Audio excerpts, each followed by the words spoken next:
السلام علیکم دوستو، کیسے ہیں آپ؟ ٹھیک ہے دوستو، آج جو ہم کہانی سنیں گے مستانی سیریز میں کہ قسط نمبر 4 کے ظالم دیو کی پہلی چال۔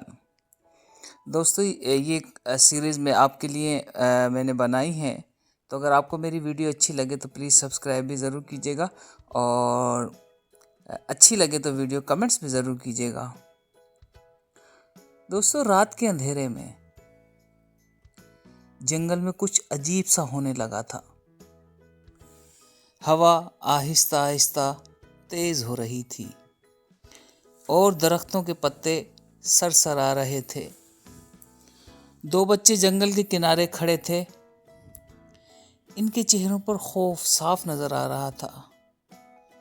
اچانک درخت کی ایک شاخ سے آواز آئی، میں نے کہا تھا نا، یہاں کچھ ٹھیک نہیں۔ بچوں نے اوپر دیکھا، وہی سبز طوطا چمکو۔ بچوں نے گھبرا کر پوچھا، کیا ہوا چمکو؟ چمکو نے آہستہ سے کہا، جنگل میں کوئی آ گیا ہے۔ اچانک جنگل کے جانور سارے بھاگنے لگے۔ ہرن، خرگوش سب ڈر ڈر کر ادھر ادھر دوڑ رہے تھے۔ ہوا تیز اور ہوتی گئی اور درخت زور زور سے ہلنے لگے۔ پھر درخت کے درمیان ایک سیاہ سایہ نمودار ہوا، سرخ آنکھیں اور دھواں سا جسم۔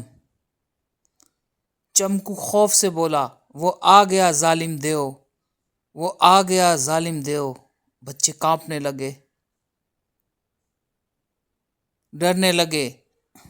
اچانک جنگل میں ہلکی سبز روشنی پھیل گئی۔ وہ تھی پرسرار مستانی عورت۔ اس کی آنکھوں میں روشنی چمک رہی تھی۔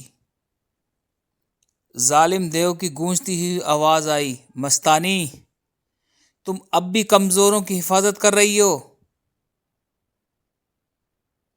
مستانی عورت نے سکون سے جواب دیا، طاقت کمزوریوں کی حفاظت کے لیے ہوتی ہے، نہ کہ انہیں ڈرانے کے لیے۔ ہوا اور تیز ہو گئی۔ ظالم دیو غصے سے بولا، ایک دن تم میرے ساتھ آؤ گی۔ مستانی عورت نے کہا، میں ہمیشہ روشنی کے ساتھ رہوں گی۔ اچانک جگنو روشن ہو گئے، روشنی پورے جنگل میں پھیل گئی اور ظالم دیو دھوئیں کی طرح غائب ہو گیا۔ خاموشی چھا گئی۔ چمکو طوطے نے گہری سانس لی اور بولا، یہ تو بس شروعات ہے۔ بچے حیرت سے ایک دوسرے کو دیکھنے لگے اور جنگل پھر سے خاموش ہو گیا۔ دوستو، کیا ظالم دیو واپس آئے گا؟ اور اس کا مستانی سے کیا تعلق ہے؟ دوستو یہ راز ابھی باقی ہے۔ دوستو نئی قسط میں پھر حاضر ہوں گے۔ اپنا بہت سارا خیال رکھیے گا۔ السلام علیکم۔